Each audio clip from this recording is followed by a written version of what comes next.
Abramos nuestras Biblias en Génesis 1, versículos 1 y 2. En el principio creó Dios los cielos y la tierra estaba desordenada y vacía, y las tinieblas estaban sobre la faz del abismo, y el Espíritu de Dios se movía sobre la faz de las aguas. Durante los primeros siglos de la Edad Media, los escritos de Aristóteles no se conocían ni estaban traducidos a las lenguas modernas de aquellos tiempos. Fueron los árabes quienes lo redescubrieron, y rápidamente se extendió entre los pensadores musulmanes y más tarde entre los cristianos. El estudio de Aristóteles por parte de los musulmanes les hizo ver que algunas o muchas de las ideas y afirmaciones estaban en contra de su fe, que eran contrarias a lo que el Corán enseñaba. Y estos filósofos musulmanes resolvieron el problema haciendo una separación entre la razón y la fe, entre lo lógico y empírico y lo religioso. Y ellos no solo sostenían que la razón aplicaba a unos temas y la fe a otros, sino que, y estemos atentos, la razón podía hablar de cierta cosa y llegar a unas conclusiones contrarias a su fe, y sin embargo ambas habían de ser aceptadas. Si la razón dice que las ruedas son cuadradas y la fe dice que las ruedas son redondas, no hay que despreciar ninguna de las dos. Ambas son ciertas. Dos cosas contradictorias, pero igualmente verdaderas. Y no estamos hablando aquí de paradojas, sino de cosas aparentemente contradictorias, sino de contradicciones reales. Por tanto, los árabes conciliaron la fe y la razón de la manera más ilógica y contraria, tanto a la fe como a la razón. Y es en este escenario donde aparece Tomás de Aquino, el doctor de la Iglesia. Fundamentado en las Escrituras y con todo el pensamiento cristiano de 10 siglos a sus espaldas, Tomás de Aquino intentó armonizar la lógica aristoteliana y sus proposiciones con la fe cristiana, es decir, conciliar aquello que debería estar conciliado, la fe y la razón. Tomás de Aquino y los escolásticos de su época defendían que no hay contradicción entre razón y fe, y que cuando existan aparentes contradicciones, son las enseñanzas de las Escrituras las que deben prevalecer. En los siglos posteriores a la Edad Media, este pensamiento escolástico se fue convirtiendo en algo parecido al pensamiento árabe. Fe y razón son diferentes, tocan áreas distintas y no se pueden reconciliar. Y a grandes rasgos podríamos decir que en el mundo intelectual es esta idea la que prevalece hasta hoy. Kant, por ejemplo, afirmaba que la razón nunca podría comprender lo divino, que traducido quiere decir que la razón no puede entrar en los campos de la fe, y por tanto la fe es irracional. Y el pensamiento de Kant prevalece hasta nuestros días. De hecho, a muchos les gusta decir que leen a Kant y lo citan, pero después no saben nombrar ninguno de sus libros. Y de estos muchos, algunos son nuestros políticos de hoy en día, que habrá que votar, o mejor no. Este es el sentir general de nuestra cultura. La fe es irracional. Pero ¿qué tiene todo esto que ver con nosotros, con los cristianos?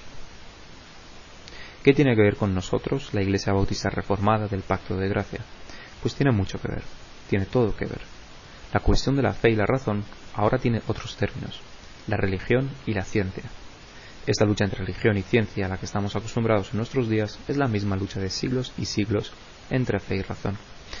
Desde que somos niños se nos enseña en los colegios que no hemos sido creados por Dios, sino que hemos evolucionado a partir de simios, a través de la casualidad y millones de años, que una vez fuimos pececillos muchos millones de años atrás, y que una vez fuimos mero polvo muchos millones de años atrás, y que una vez fuimos nada o todo, no se sabe, pero muchos millones de años atrás.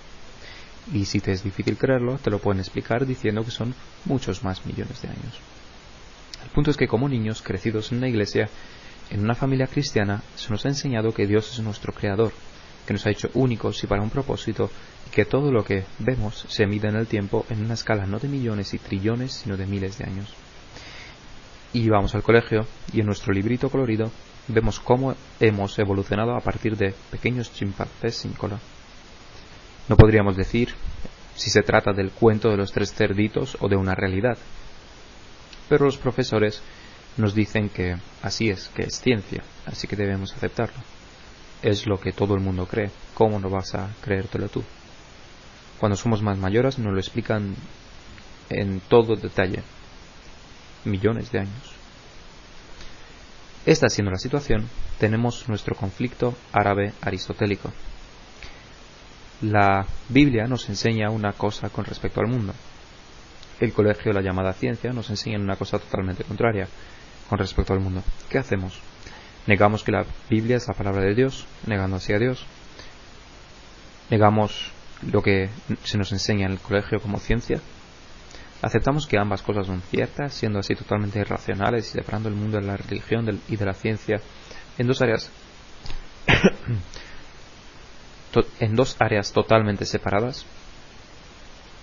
Parece ser que los cristianos de nuestros días han optado por la tercera vía, pero quizás de una manera no tan drástica y no tan conscientemente.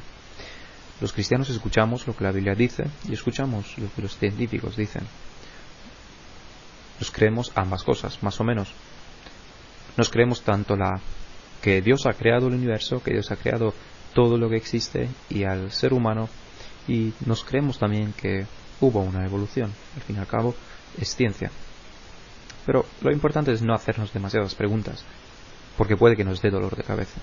Quizá nos dé miedo perder nuestra fe, o quizá nos dé miedo que seamos despreciados por negar la teoría de la evolución. En cualquier caso, el peligro es real, y no podemos tener esta actitud con respecto a las Escrituras ni con respecto a la ciencia. Debemos tomar una posición, y esta posición debe ser ante todo racional. Debemos pensar racionalmente en el mundo espiritual, como decía Lloyd Jones, y debemos pensar racionalmente en el mundo natural también.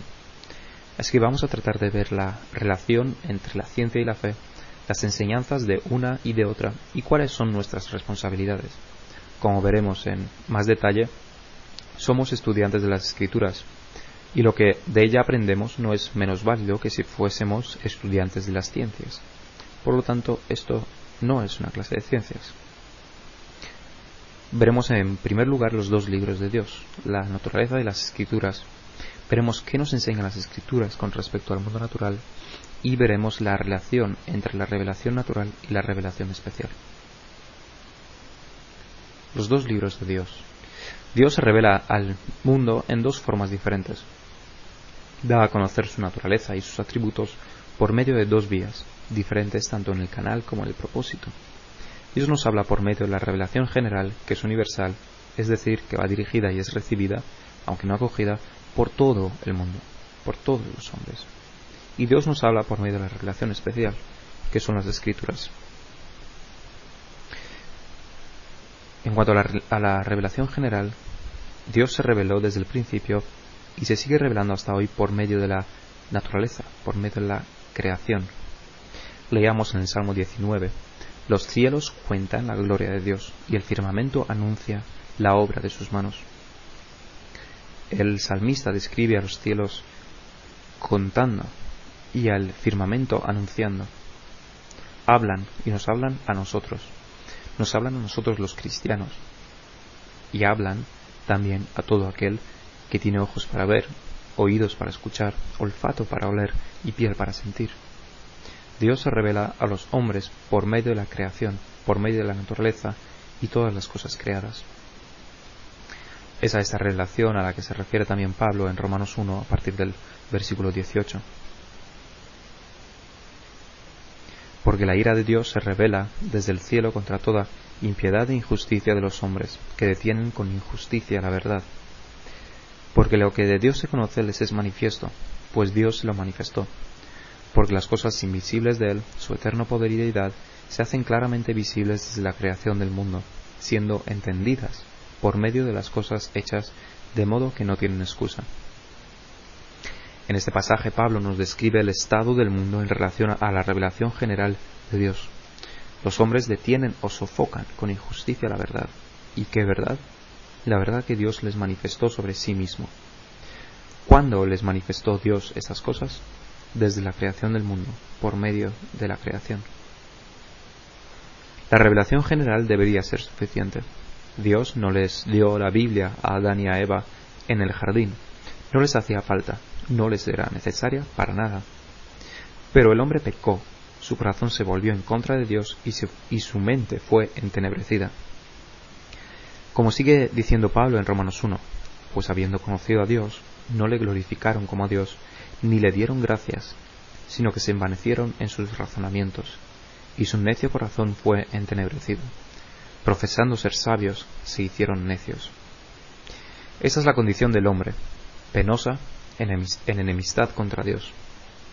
Pero Dios no deja el mundo en este estado de perdición, sino que tejió a través de los siglos la historia de la redención que culminó con la venida de Cristo a este mundo. Y para conocer la obra de salvación realizada por Cristo, necesitamos la revelación especial. Las Escrituras son el medio por el cual Dios nos habla dándonos a conocer lo necesario para la salvación, que en gran parte significa que se da a conocer a sí mismo y da a conocer la obra de su Hijo Jesucristo. Esto no podríamos conocerlo por medio de la revelación natural.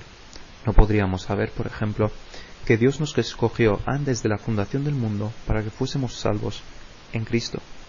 No conoceríamos que en la cruz ocurrió el mayor evento de la historia, que el Hijo de Dios murió para perdonar los pecados de su pueblo. Sin las Escrituras, veríamos lo mismo que vieron los romanos, a un judío más al que crucificaban. Pero por la Biblia sabemos toda la verdad referente a su muerte.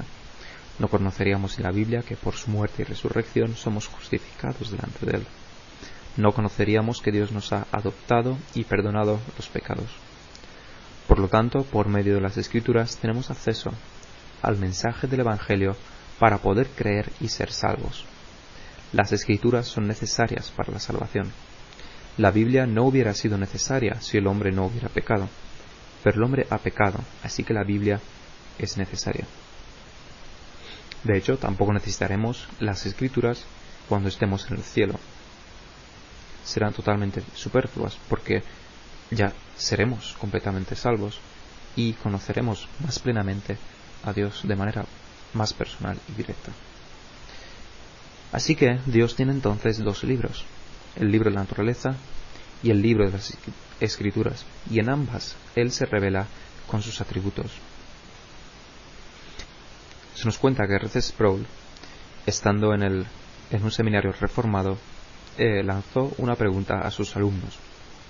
La pregunta fue la siguiente: ¿cuántos de ellos pensaban que las Escrituras eran inerrantes, eran infalibles? Y todos levantaron las manos. Es un seminario reformado, es completamente normal que levanten las manos.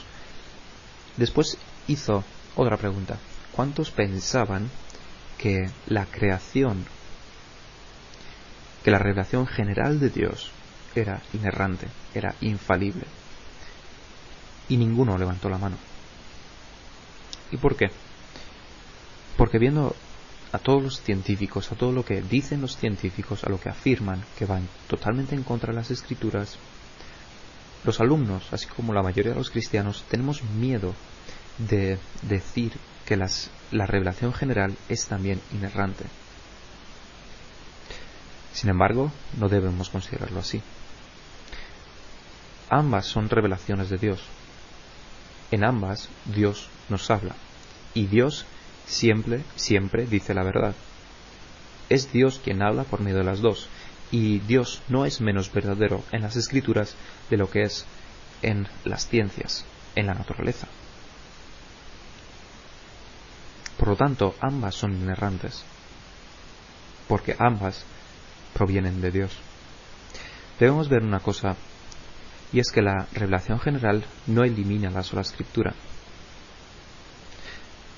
Nos dice un teólogo: la doctrina de la sola Escritura no afirma que todas las verdades se encuentran en la Biblia. La doctrina de la sola Escritura, de manera resumida, afirma que las Escrituras son la única fuente de revelación normativa, infalible y apostólica, y que todas las cosas necesarias para la salvación y en cuanto a la fe son enseñadas en la Biblia con suficiente claridad para que el creyente ordinario las encuentre y las entienda. Las verdades no encontradas en la Biblia, como es la fecha de tu nacimiento o la estructura de las moléculas de las proteínas, no son necesarias para la salvación. Debemos ver, sin embargo, que aunque las Escrituras hablan sobre la salvación que se encuentra en Cristo, y si hablan sobre algunos atributos de Dios, también toca en ciertos aspectos a la revelación general. Es decir, que las escrituras y la revelación general tienen un campo en común. Ambas tocan y hablan sobre temas comunes.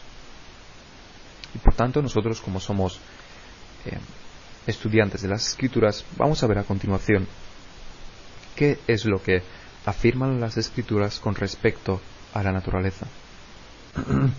Veamos entonces qué dicen las escrituras sobre el origen del universo.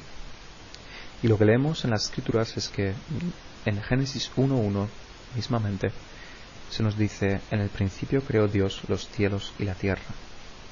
Por lo tanto, ya tenemos aquí una afirmación que va en contra de lo que los científicos de nuestros días dicen.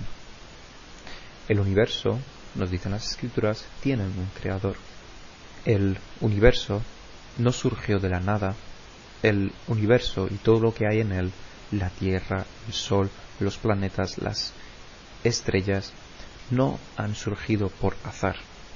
No han surgido de una explosión, sino que Dios las ha creado. Por lo tanto, el universo no es eterno. Dios lo ha creado a partir de la nada. También vemos que el orden de la creación del universo es diferente a como se piensa en nuestros días. Y es que en Génesis 1:16 dice: e hizo Dios las dos grandes lumbreras, la lumbrera mayor para que señorease el día, y la lumbrera menor para que señorease la noche. Hizo también las estrellas, y las puso Dios en la expansión de los cielos para alumbrar sobre la tierra, y para señorear en el día y en la noche, y para separar la luz de las tinieblas. Y vio Dios que era bueno. Y fue la tarde y la mañana el día cuarto. Por tanto, aquí también vemos como el sol y la luna fueron creados después de la tierra. Ahora bien, tengamos esto en cuenta para el futuro, porque volveremos a esto. También las escrituras nos hablan sobre el origen de los seres vivientes. Leamos en Génesis 1 a partir del versículo 20.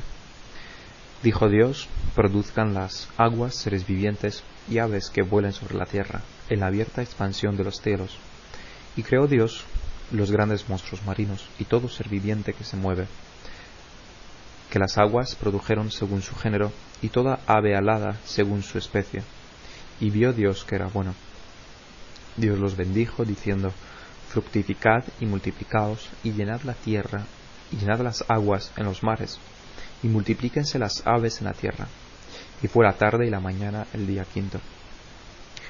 Luego dijo Dios: produzca la tierra seres vivientes según su género, bestias y serpientes y animales de la tierra según su especie. Y fue así. E hizo Dios animales de la tierra según su género, y ganados según su género, y todo animal que se arrastra sobre la tierra según su especie. Y vio Dios que era bueno. Vemos aquí también cosas que las escrituras afirman que son contradictorias, que son opuestas a lo que la ciencia de nuestros días enseña. Y es, en primer lugar, que Dios es el creador de todas las especies marinas, que Dios es el creador de todas las aves, y que Dios es el creador de todos los mamíferos. Dios no es simplemente el que guía o supervisa una evolución gradual a través de millones y millones de años. Dios es el creador de todas las especies. Vemos también aquí que en la Biblia se nos dice que cada especie produjeron según su género y según su especie. Esto es muy importante.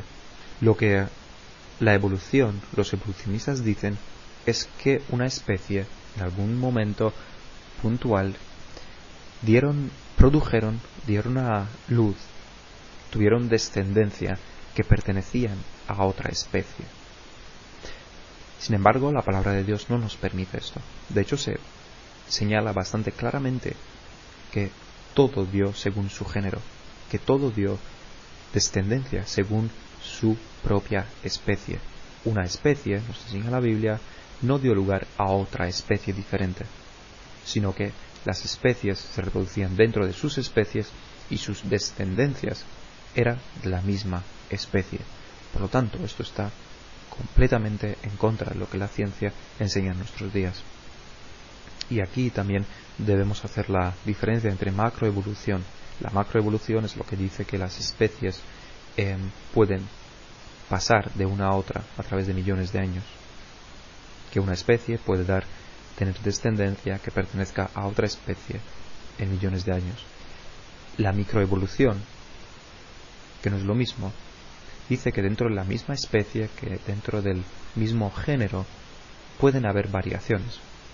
Podemos ver esto simplemente con algo que llamamos nosotros la especie de los perros. Los perros, hay muchísimos tipos de perros y podemos estar seguros de que Dios no creó a todas esas especies de perros de manera diferente, que Dios creó a una sola especie de perro y que su descendencia tuvo diferentes atributos, diferente tamaño, diferente clase de pelo, diferentes orejas. A eso se llama microevolución, cambios dentro de la misma especie. Y también vemos una cosa curiosa aquí, que Dios creó primero los mamíferos y después las aves. Lo que los darwinistas dicen es que las aves evolucionaron a partir de mamíferos, que una vez las aves fueron mamíferos, fueron terrestres, andaban por la tierra, pero con millones de años les empezaron a crecer las alas y pudieron volar. Las escrituras dicen lo contrario. Los mamíferos antes, que los mamíferos fueron después de las aves. Así que hubo un proceso evolutivo hubo entonces un proceso evolutivo en el cual ocurrieron millones y millones de muertes de animales hasta convertirse en las especies que ahora hay. Es decir, la pregunta es, ¿hubo muerte antes del pecado de Adán y Eva? ¿Hubo muerte antes de que el pecado entrase en el mundo? Si la evolución fuese cierta, hay muchísimas muertes, millones y millones de animales muertos hasta llegar al ser humano. Sin embargo, las escrituras nos dicen algo contrario. Nos dicen las escrituras que y a toda bestia de la tierra, y a todas las aves de los cielos, y a todo lo que se arrastra sobre la tierra, que hay vida, toda planta verde les será para comer. Y fue así. Lo que esto quiere decir es que no hubo muertes tal como se nos pinta en la cadena alimenticia de los evolucionistas. Antes de Adán y Eva, los animales no se mataban entre sí, tal como serían lo normal en una cadena alimenticia normal. No había estas cosas. Las aves del cielo, las bestias de la tierra, comían plantas verdes. Eso es lo que les fue dado para comer. Y fue así. También vemos en Romanos 8:20, donde Pablo nos dice: porque la creación fue sujetada a vanidad, no por su propia voluntad, sino por causa del que la sujetó en esperanza. Porque también la creación misma será libertada de la esclavitud de corrupción, a la libertad gloriosa de los hijos de Dios. Porque sabemos que toda la creación gime a una, y a una está con dolores de parto hasta ahora. Y viendo esto nos debemos preguntar, ¿por qué está sufriendo la naturaleza? Porque Dios, sin embargo, lo creó todo bueno. Y la respuesta es el pecado del hombre. Todas las muertes que vemos en el mundo natural, toda la violencia que vemos en el mundo natural, y podemos pensar aquí en una serpiente que se traga a un pequeño cerdito indefenso y se lo traga lentamente y poco a poco. O podemos pensar en un guepardo que caza a un antílope y lo desangra, matándolo, desgarrándolo hasta matarlo. Vemos aquí este sufrimiento y esta violencia. Y esto nos dice la Biblia, nos dice Pablo en Romanos, que es la creación gimiendo. Esto es la corrupción de la naturaleza. La naturaleza está corrompida, está caída. Al igual que el hombre cayó, la naturaleza también cayó. Y fue entonces, debemos entender, cuando el pecado entró, no solo en el mundo, no solo para el hombre, sino también para los animales. Dios lo creó todo bueno. Y lo siguiente que vamos a ver es el origen del hombre, donde también las escrituras son totalmente contrarias a lo que la ciencia de nuestros días dice. En Génesis 1:26 dice: entonces dijo Dios, hagamos al hombre a nuestra imagen, conforme a nuestra semejanza, y señoree en los peces del mar, en las aves de los cielos, en las bestias, en toda la tierra, y en todo animal que se arrastra sobre la tierra. Y creó Dios al hombre a su imagen, a imagen de Dios lo creó, varón y hembra los creó. Los bendijo Dios y les dijo: fructificad y multiplicaos, llenad la tierra y sojuzgadla, y señoread en los peces del mar, en las aves de los cielos, y en todas las bestias que se mueven sobre la tierra. Y sigue con el relato de la creación del hombre de manera más... Y se nos narra en Génesis 2:7 de manera más específica la creación del hombre. Dice: entonces Jehová Dios formó al hombre del polvo de la tierra, y sopló en su nariz aliento de vida, y fue el hombre un ser viviente. Podemos observar varias cosas de aquí. Que el hombre fue creado de manera única. El hombre no fue creado igual que los animales. El hombre, de hecho, no fue creado el mismo día que los animales. Y vemos que el hombre no fue creado a partir de otros animales, que el hombre no fue creado a partir de los peces del mar, no fue creado a partir de los mamíferos ni de las aves, sino que el hombre fue creado a partir del polvo de la tierra. Es una creación única.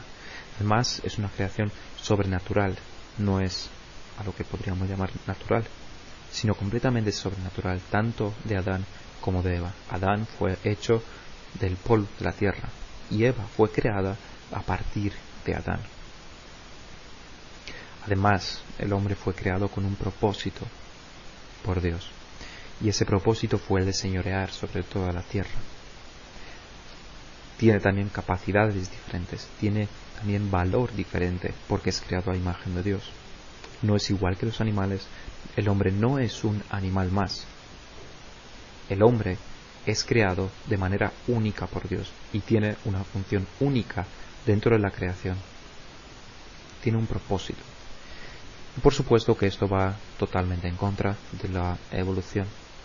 Lo que se nos dice es que el hombre es, como ya decíamos, que viene de los simios, que el hombre no es sino un animal más, que a través de millones de años, de millones de muertes de sus antepasados, es así como hemos surgido.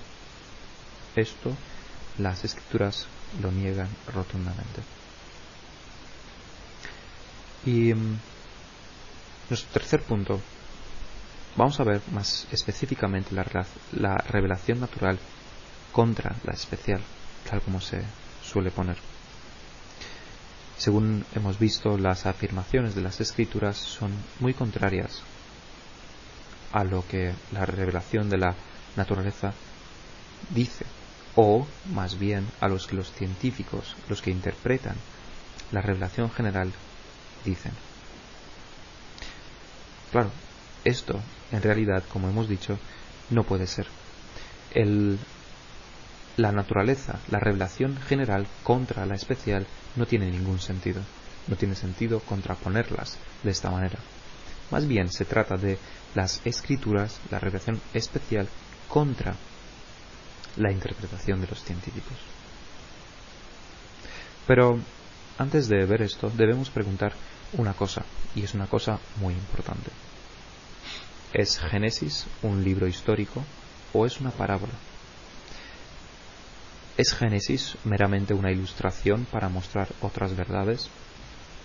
Esta es una pregunta vital que nos debemos hacer. Lo que se nos narra aquí en Génesis ¿es historia o es poesía o es una parábola? Bueno, si decimos que estos capítulos no son históricos, entonces, ¿qué capítulos de la Biblia lo son? ¿Dónde comienza la historia en la Biblia? Si decimos que Adán y Eva no existieron, no fueron creados tal como lo dice Dios, entonces ¿existió Noé? ¿Existió el diluvio? ¿Existió Abraham, David, Daniel?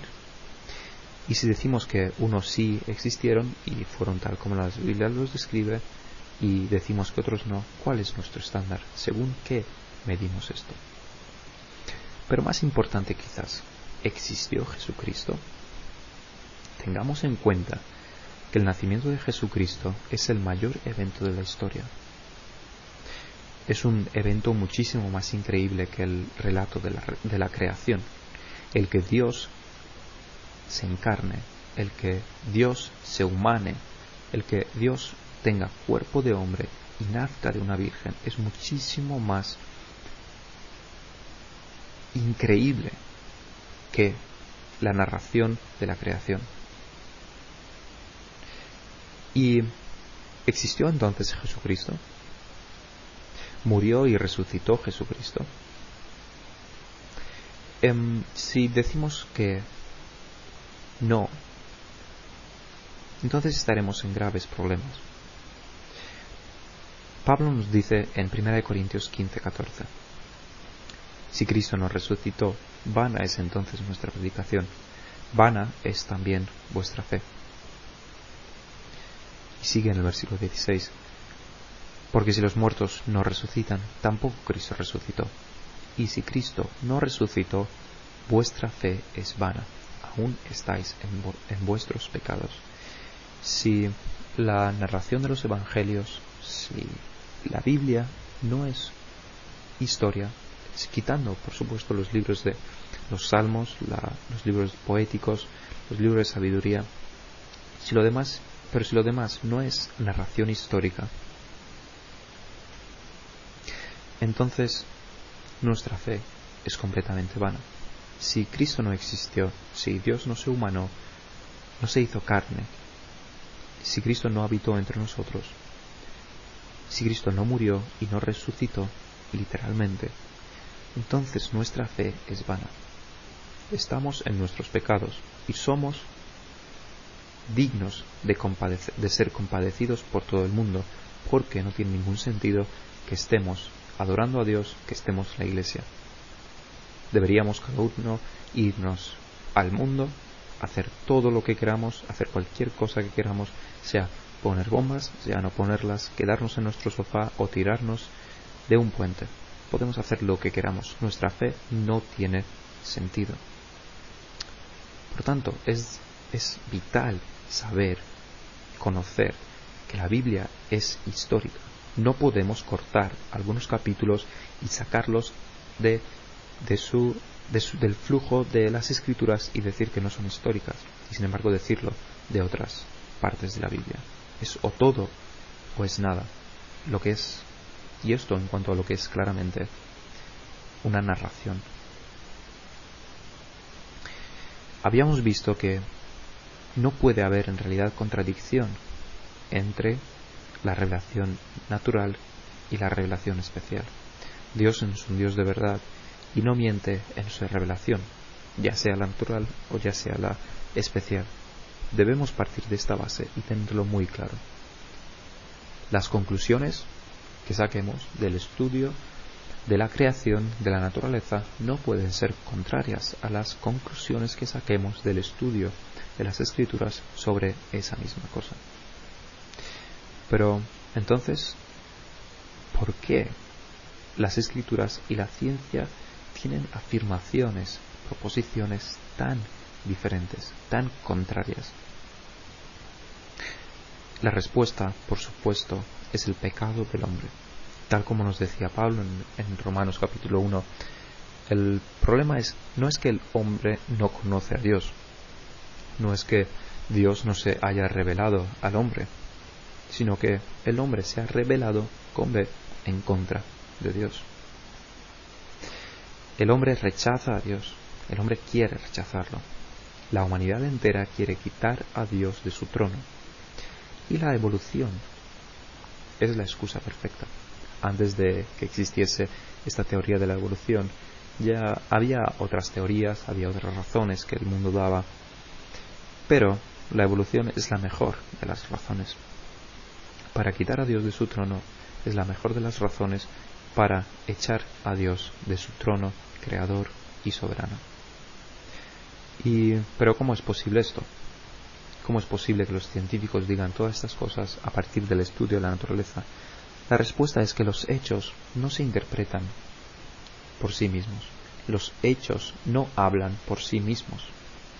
Los hechos deben ser interpretados por humanos. Y si el corazón humano quiere sacar conclusiones contrarias a la palabra de Dios, entonces sacará conclusiones contrarias a la palabra de Dios. Es igual que una semilla. Tener una semilla sana no garantiza que dé fruto. Si cae en terreno malo, no dará fruto.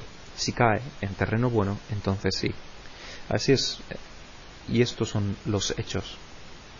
Los datos que sacamos de la naturaleza son datos porque si caen en las manos de los impíos, serán interpretadas de una manera que será contraria a las escrituras. Si caen, por el otro lado, en las manos de los cristianos, estos hechos serán interpretados para estar de acuerdo con las escrituras. Entonces los hechos deben ser interpretados. Vamos a ver ahora nuestro deber como estudiantes de las escrituras. Si conocemos todas estas cosas, ¿qué es lo que nosotros como cristianos debemos hacer? Pues en primer lugar, debemos sostener las verdades de las escrituras a toda costa. No podemos rendirnos a nuestros enemigos. No podemos aceptar parte de la evolución. No podemos integrar la evolución dentro de la Biblia porque, como hemos visto, son contrarias.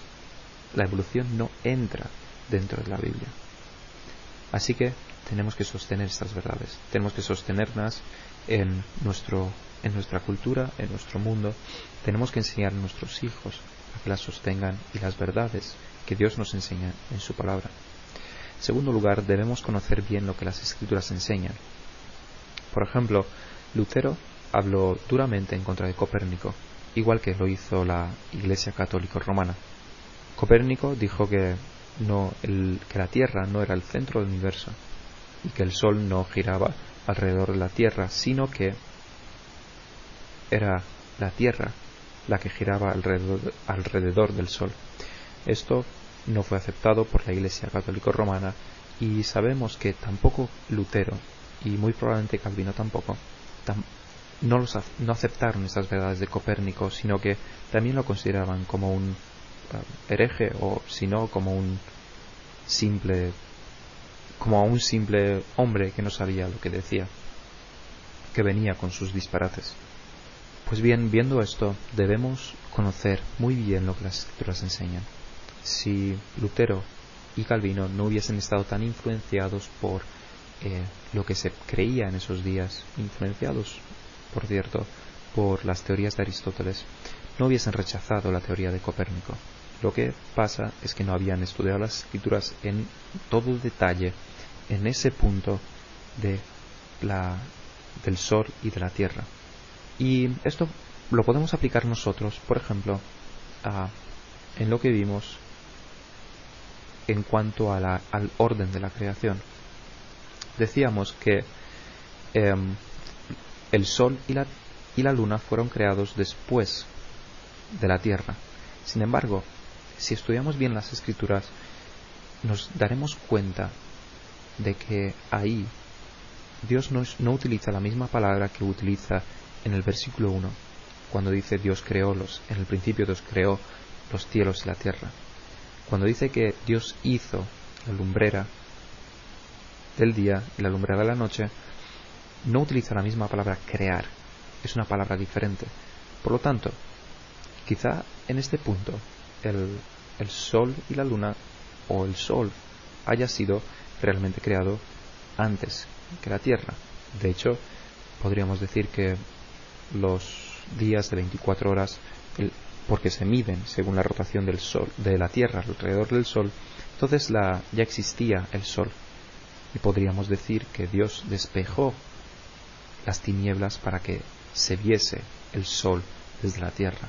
Por lo tanto, sí, debemos estudiar estas cosas muy atentamente para ver